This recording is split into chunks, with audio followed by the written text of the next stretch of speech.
As Trump celebrated his election victory in Florida, in Valencia, they were still searching for the missing. More than 200 people confirmed dead. The intensity of the rain fueled by climate change. Extreme weather events are becoming much more common, with record-breaking ocean temperatures powering deadly storms like Hurricane Milton and Helene, occurring virtually on President-elect Donald Trump's doorstep in Florida.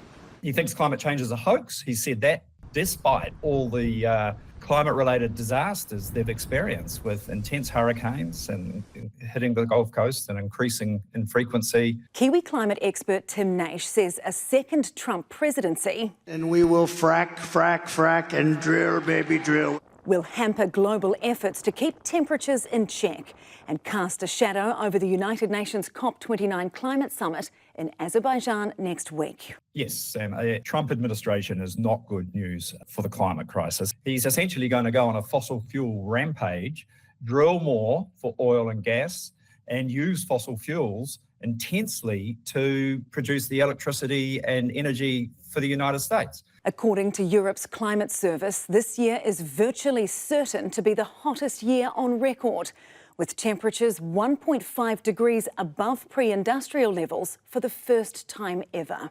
We need more action, and that action has got to start immediately, or these severe weather events that we've seen over the last weeks and months are going to become a regular occurrence. Trump pulled out of the landmark Paris Climate Agreement. Biden rejoined, but Trump may exit again. Today it was announced that as part of his first 100-day plan, he'll unleash American energy by opening up federal lands in the Arctic for energy exploration and production.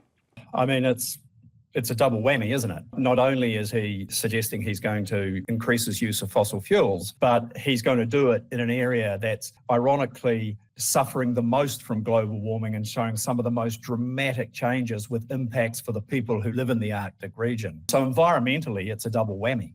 The Prime Minister had a measured response to Trump's potential impact on efforts to tackle global climate change. We'll have to wait and see what the policies of the US government is. With respect to New Zealand, we're deeply committed to our net carbon zero 2050 goals. Discussions at COP29 will focus on how to finance ways to prevent and cope with current climate change. How much money wealthy nations should pay countries like the small Pacific Island nations at the forefront of a crisis they do little to cause. New Zealand's Climate Change Minister will be in Baku, chairing negotiations on global carbon markets. But looming over proceedings will be the formidable shadow of Donald Trump.